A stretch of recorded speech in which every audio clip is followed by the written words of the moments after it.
सबसे पहले तो मैं आपके चैनल को धन्यवाद देना चाहता हूं धन्यवाद। और अपने भारतीय समाज पार्टी के सभी कार्यकर्ता और बड़े नेता को भी धन्यवाद देना चाहता हूं कि मैं आज उस लायक हूं कि आपके चैनल पे मैं आपसे रूबरू हो रहा हूं। जी हाँ, बताएं। जहुराबाद की बात है। हाँ जी, जहां तक महेंद्र राजभर की बात है, एक सोशल मीडिया पे खबर चली थी ऐसे एक हफ्ता पहले जी कि उनका एक कार्यक्रम लगता है, कार्यक्रम सम्मान समारोह लगता है। उस कार्यक्रम में ओम प्रकाश के गुंडों द्वारा, उनके सरकारी अधिकारियों द्वारा उस तंबू टेंट खटवा को फेंकवाया गया। देखिए, जहां तक माननीय मंत्री जी के गुंडों की बात आती है तो मैं तो सबसे पहले ये कहता हूं कि महेंद्र राजभर सबसे पहले बड़े गुंडे हैं, क्योंकि कभी ओम प्रकाश राजभर जी के साथ रहा करते थे और आज माननीय मंत्री जी इतने छोटे आदमी नहीं हैं कि एक छोटे से व्यक्ति को, एक चींटी को मारने के लिए शेर को लगा दे। ऐसी कोई बात नहीं है। ये जितना भी अफवाह फैला है ये पूरा का पूरा अफवाह है। मेरा ये कहना है कि महेंद्र राजभर जी, आपके कार्यक्रम से हम लोगों को क्या लेना देना है, आपके कार्यक्रम से हमको क्या मतलब है। आप कार्यक्रम करिए, आपके साथ जब जनता नहीं जाती है तो ये झूठ मूठ का आप बकवास कर रहे हैं। आप सरकार में हैं, गठबंधन में हैं, सरकार के सहयोगी पार्टी में हैं, तो आरोप है कि आप उनका कार्यक्रम क्योंकि सुहेलदेव समाज पार्टी से लोग भग करके स्वाभिमान पार्टी में जा रहे हैं। ऐसी कोई बात नहीं है। अभी तो उनके जितने पुराने कार्यकर्ता थे, जैसे क्या नाम है, डॉक्टर बलराम राजभर जी और ये मोती मंडल रसड़ा के जो मंडल जी कहलाते हैं, वो सभी लोग आज स्वाभिमान पार्टी को छोड़ करके माननीय नेताजी की नीतियों पर विचार करते हुए फिर से सुहेलदेव भारतीय समाज पार्टी ज्वाइन कर लिए हैं। ऐसी कोई बात नहीं, कोई खबर कहीं चली नहीं हो, उनका आरोप है, ये कहीं नहीं है। लेकिन आज पावर शासन सत्ता को देख करके हमारे साथ राजभर समाज बढ़ रहे हैं, इसलिए मंत्री को जलन हो रहा है, पेट गड़े दर्द हो रहा है। ऐसी कोई बात नहीं है। देखिए, जहां तक जलन की बात है, ओम प्रकाश राजभर को कभी जलने नहीं हुई किसी से। ओम प्रकाश राजभर अपने रास्ते पे चलते हैं। ओम प्रकाश राजभर जी बाबा साहब भीमराव अंबेडकर के विचारों और माननीय कांशीराम साहब के रास्ते पे चलते हैं। वो गरीबों, मजलूमों और असहायों की लड़ाई लड़ते हैं। जी, तो कार्यक्रम कैंसिल होता है, फिर कार्यक्रम 28 तारीख को होता है, उसके बाद से फिर कार्यक्रम लग रहा है। फिर कार्यक्रम लगने वाला उसका डेट नहीं है, लेकिन ये बताया जा रहा है कि आपके पार्टी में के लोगों में स्वाभिमान पार्टी में लोग जा रहे हैं, वहां बड़ी भीड़ है, छोड़ रहे हैं पार्टी, जा रहे हैं। और आपके मंत्री जी 27 में सपा से गठबंधन करने वाले हैं। मैं आपसे बता देना चाहता हूं महोदय कि हमारा कोई भी नेता उनके पास नहीं जाने वाला है। वो झूठ मूठ की अफवाह फैला रहे हैं। और रह गई बात 2027 में अखिलेश यादव के साथ जाने की, तो वो तो खुद ही अखिलेश यादव का चमचा बने हुए हैं। अखिलेश यादव पे जो कि टुकड़ों पे पल रहे हैं, उनकी कहाँ औकात है कि ओम प्रकाश राजभर के पास चले जाएं। और ओम प्रकाश राजभर अगर जहां भी जाते हैं तो आपसे मैं बता देना चाहता हूं कि ओम प्रकाश राजभर आज गरीब मजलूमों के नेता है। ओम प्रकाश राजभर की जिधर कदम चली जाएगी, उस तरह जैसे गांधी जी के साथ हजारों कदम चलती थी, उस तरह से ओम प्रकाश राजभर के साथ चलने के लिए तैयार है। उनका कहना है कि हमें क्या पड़ी स्वाभिमान पार्टी बनाने की, मैंने कितना समय दिया, अपना जीवन निछावर कर दिया। उनका कहना यह है कि स्वाभिमान पार्टी बनाने का, तो हम बता देना चाहते हैं महोदय कि जब वो सुहेलदेव भारतीय समाज पार्टी में नहीं थे, जब तक सुहेलदेव भारतीय समाज पार्टी का गठन नहीं हुआ था, तो महेंद्र राजभर एक ड्राइव करते थे। उनके घर पे ईट भी नहीं था, झोपड़ी थी। और जब से सुहेलदेव भारतीय समाज पार्टी ज्वाइन किए तो कभी जिला पंचायत में बंद जो है कि पैसा लूटे, कभी कहीं से लूट करके उन्होंने एक बिल्डिंग और महल तैयार कर लिया। और आज देख लीजिए कितनी गाड़ियां चल रही है। क्या है उनकी कमाई, क्या है? क्या कहते हैं कि एक ड्राइवर नेता नहीं बन सकता? एकदम बिल्कुल बन सकता है। हाँ। ये हम नहीं कह रहे हैं, लेकिन ये बता देना चाहते हैं कि वो अपने कमाई का स्रोत बताए कि इतने सारी गाड़ियां उनके पास कहां से आई। जो उन्होंने समय दिया, जो अपने खून से एक कार्यकर्ताओं को जोड़ने काम किए और पार्टी अपने छलने काम किए, आरोप है। सुहेलदेव भारतीय समाज पार्टी में जब तक वो थे, सभी राजभर समुदाय के लोग, राजभर समाज के लोग उनका सम्मान करते थे, उनकी इज्जत करते थे। आज उनकी न कोई इज्जत करता है, न कोई सम्मान करता है। और किसी राजभर बस्ती में जाकर बैठ करके चाय पीने की भी उनके पास औकात नहीं। अगर ऐसी बात होती तो जहुराबाद में 3000 की संख्या क्यों होती?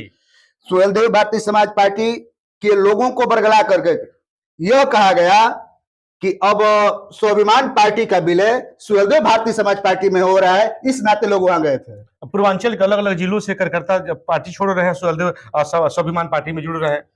देखिए, मैं बता देना चाहता हूं महोदय कि जो भी जिसका उल्लू सीधा नहीं होता है, जो ये चाहता है कि मैं कहीं से लूट खसोट कर लूं, मैं टिकट ले लूं, और जिनका सिक्का नहीं चल पाता है, जिनका समाज के ऊपर पकड़ नहीं है, वो समाज के निकम्मे लोग हैं। उनकी जो है समाज में कहीं इज्जत नहीं है। और आजकल बहुत जोरों पे मैं देख रहा हूं कि एक सीमा राजभर है, वो कहती है कि हम मंत्री ओम प्रकाश राजभर, अरे तुम्हारी औकात क्या है? तुम्हारी औकात वही है कि तू तो न अपने पति का हुई, न अपने बच्चे की हुई, न अपने सास और ससुर, न अपने माँ बाप की इज्जत तक नहीं छोड़ी। तुमको तो जाकर के कोठे पे बैठ जाना चाहिए जी। मेरा कहना है। उनका आरोप है सीमा की बात कर दी। सीमा का आरोप है कि ओम प्रकाश के राजभर की पार्टी, मंत्री जी की पार्टी मैंने बहुत सेवा दिया, लेकिन महिला कार्यकर्ताओं का सम्मान नहीं करती, इसमें पार्टी छोड़ दी। आजमगढ़ भी लोग छोड़े, कुशीनगर भी लोग छोड़े। आज हजारों की तादाद में सुहेल देव भारती समाज पार्टी में अन्य जाति की महिलाएं, राजपूत हो, ब्राह्मण हो, यादव हो, हरिजन भाई की औरतें हो, विश्वकर्मा हो, चौहान हो, आज हजारों की संख्या में सुहेल देव भारती समाज पार्टी में महिला है। तो क्या आपकी पार्टी में महिलाओं का सम्मान नहीं किया जाता है? बिल्कुल किया जाता है। अभी देख लीजिए, हमारी पार्टी का महिला सम्मेलन हुआ था, जहाँ पे कम से कम 20,000 की महिलाओं की भीड़ थी, जिसमें राधिका पटेल हमारी राष्ट्रीय अध्यक्ष है, और क्या नाम है इनका, अर्चना विश्वकर्मा है, राधिका बांद्रा है, और इसके पहले हम लोग के पार्टी में सुनीता थी, वो भी थी। लेकिन क्या वजह रही कि छोड़ दी पार्टी? जब देखिए, यही तो मैं कहा ना कि जिसका उल्लू सीधा नहीं होता है, अब वो लगी जो कार्यकर्ताओं से वो का उत्पीड़न, बस्तियों में पैसा वसूलने, आवास के नाम पे, पेंशन के नाम पे ये लोग पैसा वसूल रहे थे। आज जब इसका विरोध माननीय नेताजी ने किया, उनके नाम पे पैसा वसूल रहे थे, जब इसका विरोध माननीय नेताजी ने किया तो ये पार्टी छोड़ दी। सुनीता राजभर अपने पति की कमाई पूरा सुहेलदेव पार्टी में पैसा लगाई। सुनीता राजभर अपने पति की कमाई को पूरे सुहेलदेव भारती समाज पार्टी में लगा दी। उनका कहना है, और मेरा मानना है कि सुनीता राजभर जैसी महिला जब उनका पति कमा करके किसी दूसरे को खर्च करने के लिए देता था, मैं उनसे पूछना चाहता हूं कि आपकी पति की इनकम क्या है, कितना आपके पति कमाते हैं कि आपका खर्चा चलाते हुए आप सुहेलदेव भारती समाज पार्टी का खर्चा उठा लेती हैं? अरे आपके जैसे गरीब कार्यकर्ता इसमें है, 1-1 रुपया दे करके सुहेलदेव भारती समाज पार्टी के झंडा को बुलंद करते, अपने खून और पसीनों से सींच करके गरीब लोग करते हैं। प्रदेश के कोने कोने गई, रात दिन अपने बच्चों को छोड़ करके मैं खाना नहीं खाती थी, कार्यकर्ताओं के बीच जाती थी। सम्मान बढ़ाने का मतलब मैं पार्टी को कहां तक ऊंचाई ले गई? पार्टी ने उस जब वो पार्टी के अंतर्गत जब कार्य करती थी, तो पार्टी ने उनका बहुत सम्मान किया। उनको प्रदेश महासचिव बनाया गया था प्रदेश में। छोड़ तो दी कि पार्टी छोड़ दी। जब उनका उल्लू सीधा नहीं हुआ, जब वो गलत काम करने लगी, तो माननीय मंत्री जी ने उनको रोका और टोका कि ऐसा मत करो, इसलिए कि हमारा समाज गरीब है, इसका पैसा मत निचोड़ो। जब वो पैसा निचोड़ रही थी आवास के नाम पे, पेंशन के नाम पे, कि मैं तुमको आवास दिलवा दूंगा, आपको पेंशन दिलवा दूंगा, आपका खड़ंजा बनवा दूंगा, आपकी नाली बनवा दूंगी। उनका तो आरोप डायरेक्ट है कि मंत्री जी अपने कार्यकर्ताओं द्वारा शोषण करवाते हैं, हर जगह पैसा वसूली करवाते हैं। तो इसका मतलब उसने किया है, हम लोग तो नहीं जानते हैं। जो किया होगा उसको तो जानकारी होगी। जो चोर है तो जानता है कि कैसे चोरी करनी है, और जो चोर नहीं है तो उसको कैसे पता है कि ताला कैसे खुलेगा। तो जहूराबाद में फिर कार्यक्रम होने वाले हैं, बहुत बड़ा विशाल कार्यक्रम होने जा रहा है। वो तो समय ही बतलाएगा कितना बड़ा कार्यक्रम होगा। हाँ, चूंकि उत्तर बिहार में आपका गठबंधन के प्रत्याशी उतारे जाएंगे, कहा जा रहा है कि बिहार में उनकी एक सीट भी निकल जाए, नहीं निकलने देंगे हम वहां चल करके।